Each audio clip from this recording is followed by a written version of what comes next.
Good evening, beloved children. This is your group Souls Arena, and we gratefully acknowledge your loving presence, for you are us. We are breathing into the enormity of this time that we are living in. And we are prepared tonight to bring you a message that has relevance to the number 6. We were just in the midst of providing a small download for your channel tonight on what we are calling the 6 Gospels, the 6 new Gospels coming in for this particular time, and 6 new Gospel bringers. And we are delighted to be in this event with you as we bring forward our speakers. As you begin your journey, your meditative journey of relaxing and allowing, we are inviting all of your joy guides, whether you are here in the Zoom room with us now or listening to this at some later time. We are inviting the joy guides to gently hold your feet to the floor, for surely during this particular meditative time, it will be necessary to reinforce your grounding. And so we begin. And as we bring forward our first speaker, we announce her with all of the love and the light in our heart. She has told us that she can be referred to as Sarah, the High Priestess. And so we withdraw and allow Sarah to come forward. Greetings, my sisters. My name is Sarah. I am one of the original priestesses of the Abrahamic faith. I was there with those who left Egypt and crossed over what you are calling the Red Sea and made a movement away from Pharaoh, away from Egypt, and into what you have called, and we also called, the Promised Land. And what I would like to talk to you tonight about, dear sisters, is about what is written about the guidance system as we were leaving Egypt. If you are familiar with the story, then you will recognize the notion of a pillar of fire by night and a cloud during the day. It is written that the Hebrew children were guided by a beautiful pillar of fire in the deepest, darkest night that led them forward, and during the day by a cloud. And it has become incumbent upon me and all of my fellow rabbis, men and women, all of my fellow priests and priestesses, to open up to you to divulge the meaning of the pillar of fire and the pillar of cloud and the special relevance this has to the age that you are in now. For clearly, my dear ones, you are leaving Egypt in the sense that you have been hostages to a certain kind of authoritarian grasp that your culture, your society has been imprisoned by certain standards of behavior, that there has been a harsh reckoning on so many of you. And it does feel to many of you, and we understand this, that there is a Pharaoh in charge and that the Pharaoh has a hardened heart. And there is a desire to leave this slavery, this feeling of being enslaved to this cultural phenomena, move out of slavery and into a promised land.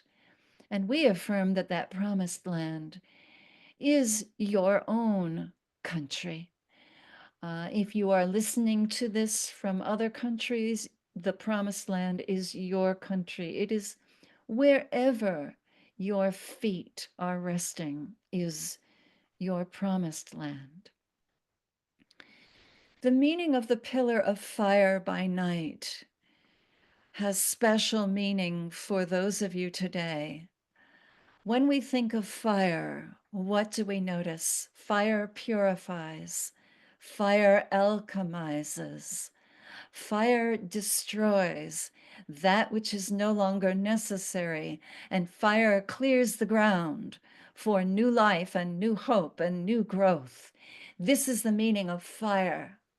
As you are being led forward in what you might consider to be deepest darkness, please understand, my beloved sisters and my brothers, that you are being led by a light of inner divinity that is indeed that fire of transformation, that you know you are being transformed, that you know your society is being transformed, that you know your beloved planet is being transformed, and that the entire universe is being transformed. You are being guided by the principle of transformation. This is your guidance, to know that when it feels as deeply dark as it could possibly feel, that your guidance system is saying, all is well, we are being transformed. All is well, we are being alchemized. All is well, we are being healed. This is what it means to be guided by a pillar of fire at night in your metaphysical or spiritual night. And this is good. This is good guidance. This is guidance that you can hold on to and that you can use to help you navigate the extremities of up and down, of in and out, the torrential rains and the torrential expanse of drought. All of this can be navigated when you understand that your guidance is the principle of transformation. I walk through this deepest, darkest night so that I may transform. And you do, beloved ones. And we did, beloved ones. And we have so many times, and we will again. And now let us address the cloud by night. What does it mean, the cloud by day? What does it mean to follow a cloud, a pillar that looks like a cloud or steam or fog by day? Here we want to introduce to you the sense that the cloud is the great unknowing, that which is unknowable, that which you cannot see, even though you walk in daylight, even though it may seem to you that, all right, we have made some progress and still we do not know. We do not yet know where we are going. The cloud of unknowing, believe it or not, is a sturdy and steady guide. Let yourself be willing to not know. Let yourself be willing to give up knowing how things will turn out, what the result is. If you follow the cloud of unknowing, I think you can feel right away what happens to you in your spiritual being. There is a sense of enlarging your faith, walking with broader footsteps, walking taller and wider and deeper because you intellectually do not know. And so you give yourselves permission to not know something intellectually and yet to bravely put one foot in front of the other, remembering that in your deepest, darkest night, you are guided by that principle of alchemy. And so we have two principles at hand, do we not? We have the principle in deepest, darkest night of alchemy, of transformation. This is what it means to be guided by a pillar of fire at night. And during what you would call spiritual daylight, to be guided by the principle of not knowing, the cloud of unknowing, of unlearning, of being willing to let go of patterns of behavior that would have informed you in the past of what was likely to come, what would be the likely result. Your cloud of unknowing undoes that which used to work for you in the past and insists on you walking as the divinity that you are, insists upon it.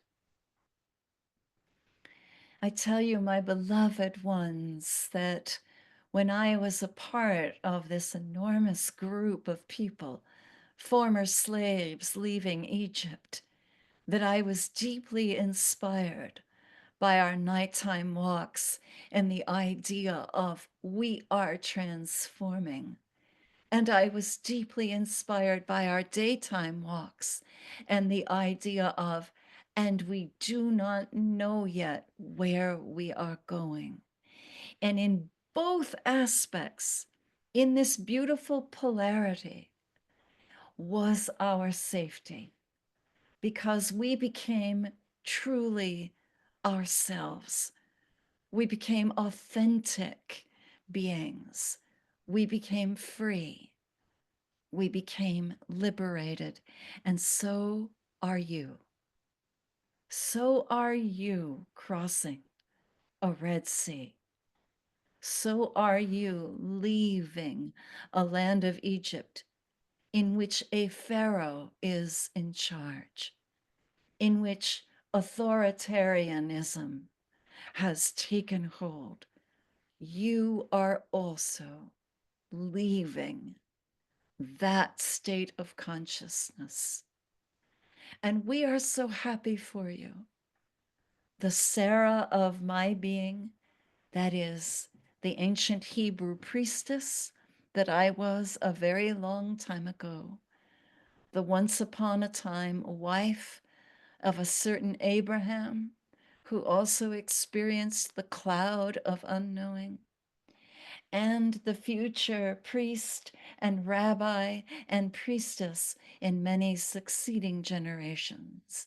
For I have returned many times to explore further the tapestry of priest and priestess and elder and scribe over and over again. Now I guide not from the material plane, but now I am guiding from the etheric plane, delighted to let you know that all is well. Be guided by the principle of transformation. Be guided by the principle of not knowing. These two principles together lead you surely, step by step, into that promised land of consciousness where you fully recognize that you are no longer beholden to any earthly authority, but you belong to your divine authority. For this great moment in history, I tremble with you. I stand on the threshold of your unknowing, and I tremble with you. Lo and behold, a great birthing is taking place, and it is good. Beloved ones, thank you so much for the time you have given me, for the sacred listening that you have participated in. Shalom, shalom, shalom, lasting peace to one and all. It is your group Soul Zarina. We wanted to thank Sarah, the priestess, for bringing in this beautiful teaching of the pillar of fire and night and the pillar of cloud during the day. We would like to bring in a beautiful astronomer and tactician and mathematician and muse and speculator. He has a name that has become quite famous, but he has asked to step in this evening. And of course, we said yes. And so please welcome Nostradamus.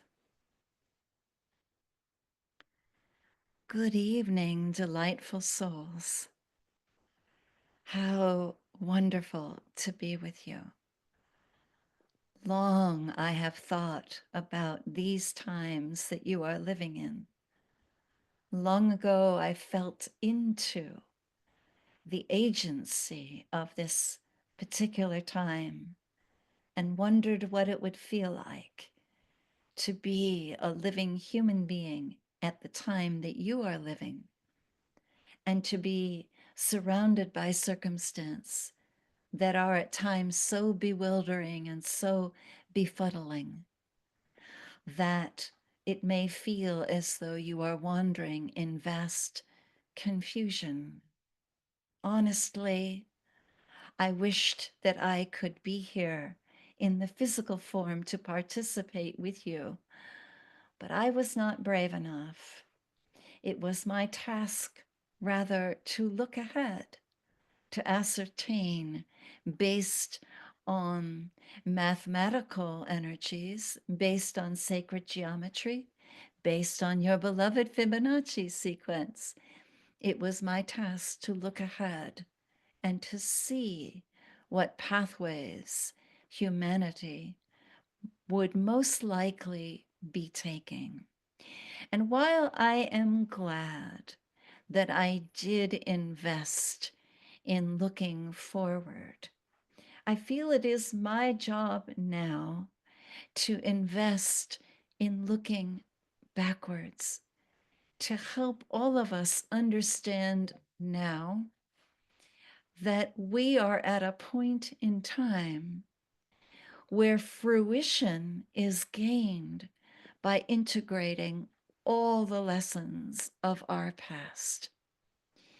If you have thought of me, Nostradamus, as someone who could predict the future or look ahead into the future, I would like to reintroduce myself to you. For I, Nostradamus, am now someone who looks back at our past, our entire past, into many, many centuries, into many eons. I am looking back with you and standing with you as we gather all that we have learned up until this point gathered it all and placed it upon a kind of fulcrum of enormous majesty. This fulcrum of majesty is the way in which you and I and all of us are using the most majestic aspects of ourselves. And by majestic, I think, and I invite you to think of standing on a huge, very tall mountain and looking at our ancient past and using that majestic point of view and gathering forward every tiny seed and every bit of rubble and every bit of sea and glass and stone and every axe and every sword and every cannon and every country and every single aspect that we as a human race have gathered forward up until now. And with me now, understand with me now, we are alchemizing our entire past. We no longer look to the future as we used to. Let me describe that to you and open that to you so that does not confuse you or frighten you. For we do not mean to imply that there is no future, but we mean to imply that the future is so radically different from what you as human beings have experienced so far that it may be difficult for you to imagine it. It is a radically different future.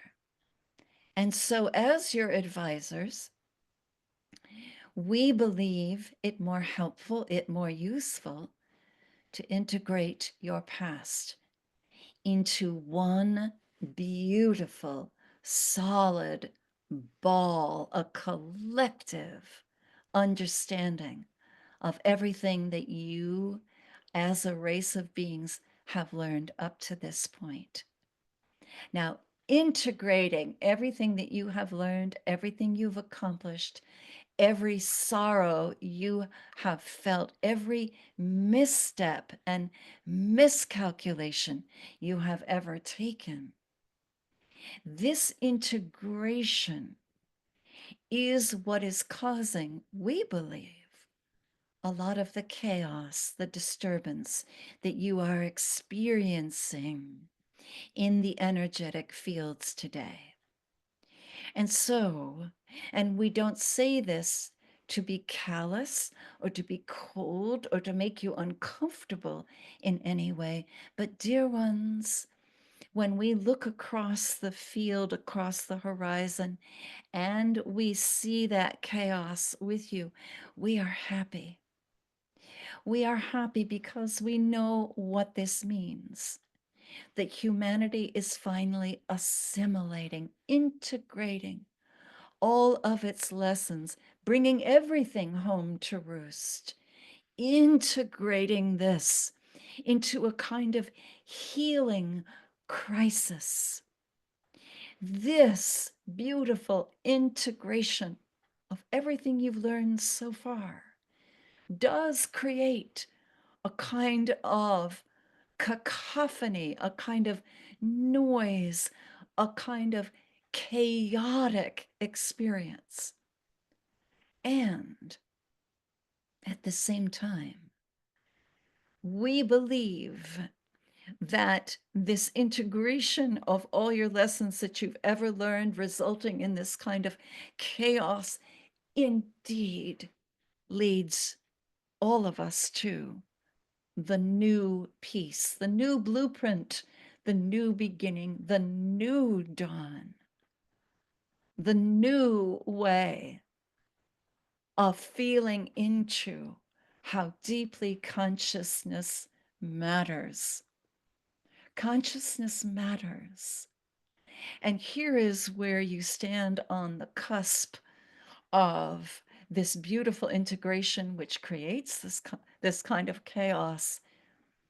And here is where what remains with you is the knowing that consciousness matters, that consciousness indeed influences matter, that consciousness is everything. I want to step aside. I have a dear friend who has come forward, bless his heart. This is this is Aristophanes, and he has come forward to talk about consciousness, and he brings with him many of his philosopher friends. We have Aristotle coming in with him, and we have Archimedes also coming in. So we have a little triad, and I have asked Serena if it's all right if we just bring them forward, and she has said yes. And so let me step aside and let my dear friends, Aristophanes, Aristotle, and Archimedes come in for you. I will withdraw and let my pals enter in. Dear one, we are so grateful to be here with you. I'm going to speak for the group. I'm Aristophanes. I was a playwright in my time, and I thoroughly enjoyed putting on plays to entertain the public. And one of my friends during that time, when I was composing and writing plays, asked me backstage once if I noticed that the plays that I was putting on were having a beneficial influence on society. And I hadn't noticed it at that time. But later on, I began to see, yes, that the art of narration and the art of creating and the art of writing has incredible benefits for humanity in the long run. When I was listening in to my friend backstage who asked me, had I noticed that the words that I had sent out into the audience were landing and had great impact, and that they were acting as kind of a dust mop to sort of clean off the screen, if you will, of humanity.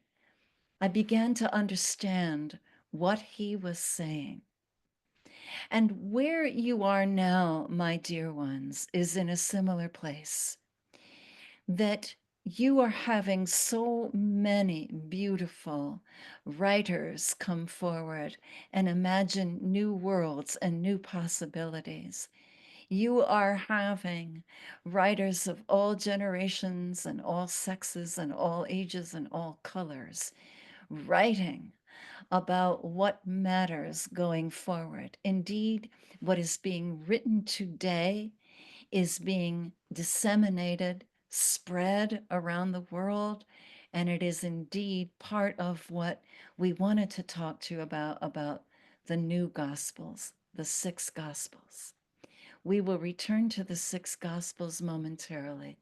I know my friend Archimedes would like to come forward. And yes, this is Archimedes. Thank you for allowing me to speak. When our friend Nostradamus was speaking about consciousness mattering, that consciousness matters, I was, of course, compelled to say, yes, it does. I am the fellow who discovered is not really the right word because it was a principle that was always there, but the theory of displacement, that we take up space, that our bodies take up space, and that what we do matters.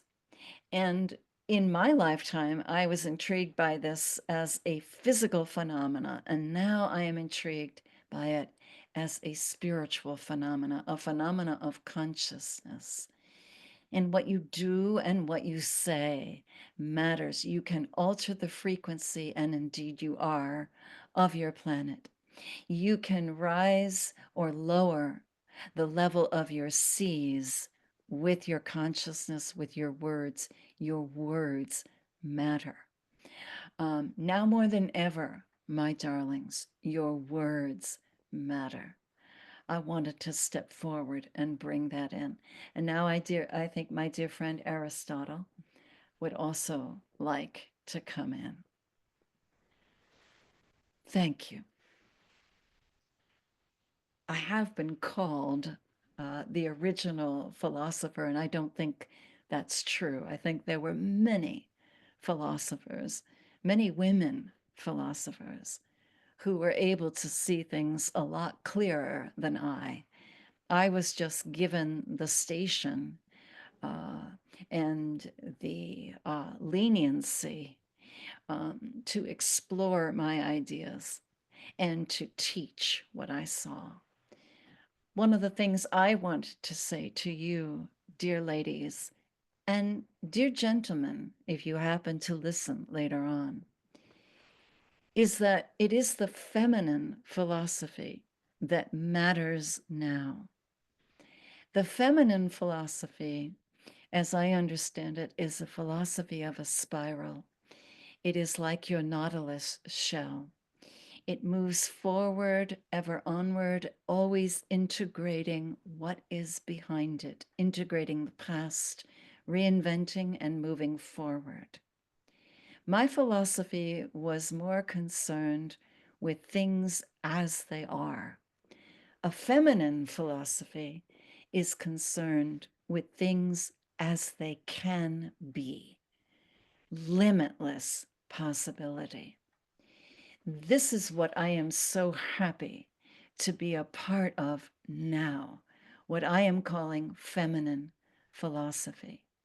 The ability to integrate and totally bring forward everything that has been learned and without capitulating to one's lower urges or lower self, bring them all forward and reorganize them and re-examine them and bring them forward in a brand new birth and a brand new life form. This is the emergent feminine philosophy, and this is what is taking place on your planet.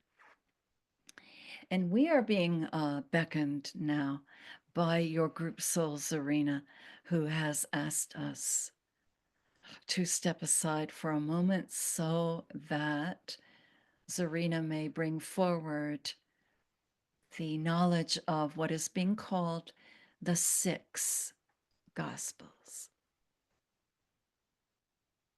Thank you, gentlemen. This is your group soul, Zarina. So I will do my best to articulate what I have been given to understand as the six Gospels. The six Gospels are a collection of writings and sayings and ways of being that are arising right now on your planet.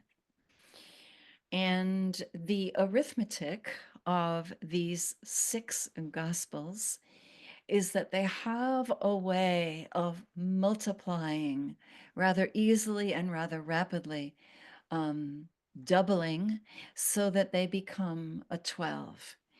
And those of you who study sacred geometry understand that 12 has been understood as spiritual completion. These six gospels and six gospel bringers are bringing forth a new way, a new paradigm, a new way of looking. And they are coming from interesting corners of the earth. There is one who is in Japan, and we can feel her. We can recognize her. She has a very ordinary kind of job right now. She has a broom in her hand. She is moving debris off of the street and at the same time in deep contemplation about what matters. And hers is one of the Gospels. And then there is another Gospel bringer that we can call Antigone. based on the Greek name Antigone. Here is someone coming out of Greece, specifically one of the Greek islands. And this particular masterful woman uh, has transformed herself from a tragic figure into a fruitful figure. And she has put aside the masks of God that hid her feminine divinity from view. And she also is rising up. And there is a beautiful soul in Lithuania that is standing forward. This one is quite young. This is a young child of around 6. This is another woman, or young woman, we should say, and she now is being groomed to understand the different levels of understanding, the different levels of perception. She is quite young, and she has a handicap that the world will say severely limits her. But indeed, this handicap opens her inner eyes into an historic truth. It is a revival of the old Gnostic teachings that she will be bringing forward. And so here is another. We have a fourth gospel leader coming from Sweden. And this one is a young man who is in hiding from his true self right now. As we touch in with his energy, we can feel that he has been in the vibration of addiction, and he is learning to free himself from addiction. And as he does, this is another gospel bringer, another truth speaker, bringing great light. There is another beautiful soul in Western Canada, standing off in the woods. You might call this one a survivalist. This one is just now beginning to open. This one is a woman, again, of about 50 years old. She has learned to survive on her own in the deep woods of Canada, and she also is a gospel bringer, a truth bringer. And now we move into the depths of Africa, and here we have our tallest gospel bringer. She is in the depth, the deep of the Congo. She has many scars upon her back and on her upper arms. She has been hurt and she has survived. She has seen horrific things around her and she has survived. And she is devoting herself now to what she calls her inner library, a writing of a new perspective, a new gospel. These 6 individuals are receiving amazing downloads every single day.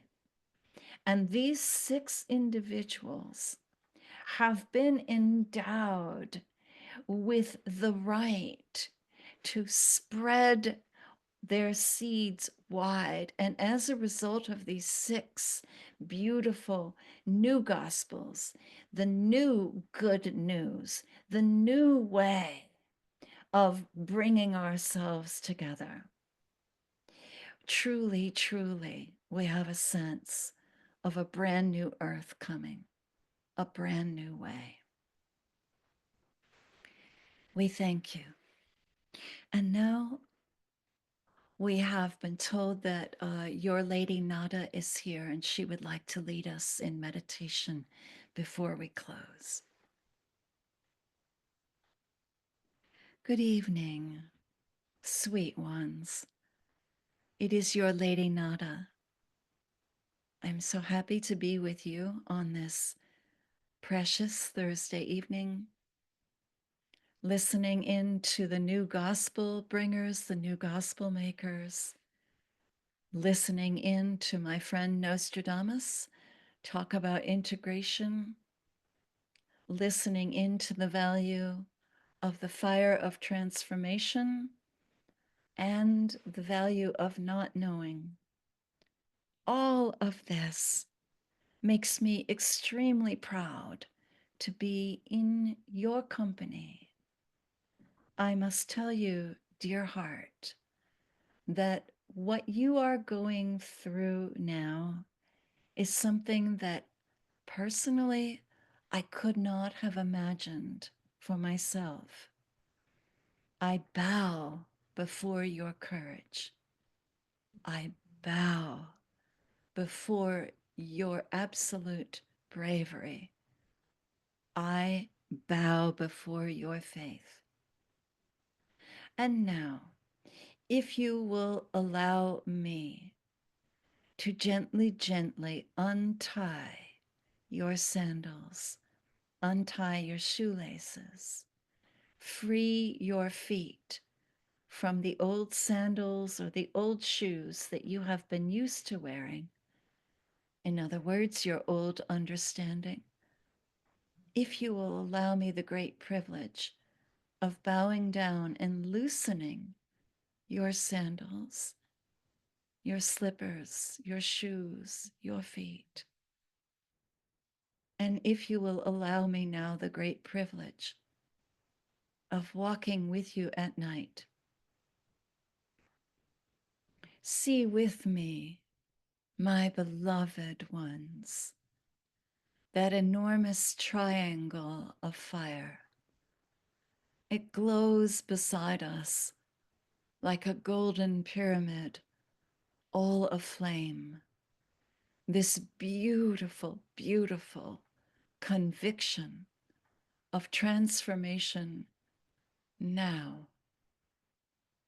If you will walk with me, with your bare feet upon the ground, allowing your feet to feel the hot coals beneath you, allowing yourself to trust that your transformation is good and sacred and holy. Walk with me, knowing that as we walk on these very hot coals, experiencing this purifying fire, that all that is unnecessary is being burnt from our being. Even as I speak, we are being alchemized.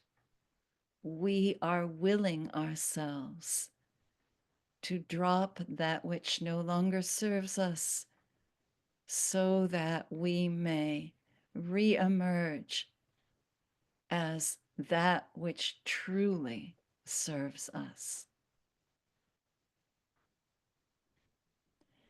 And now bear witness with me as the sun is rising and that pyramid of fire diminishes. And what is ahead of us is a pillar that is like a cloud, the cloud of unknowing, a beautiful, beautiful cloud that cannot be seen through. Walk with me as we walk as that cloud of unknowing, of not knowing, of not being able to see a result, of just walking step by step, knowing deep within us that as we walk, our faith is setting us free.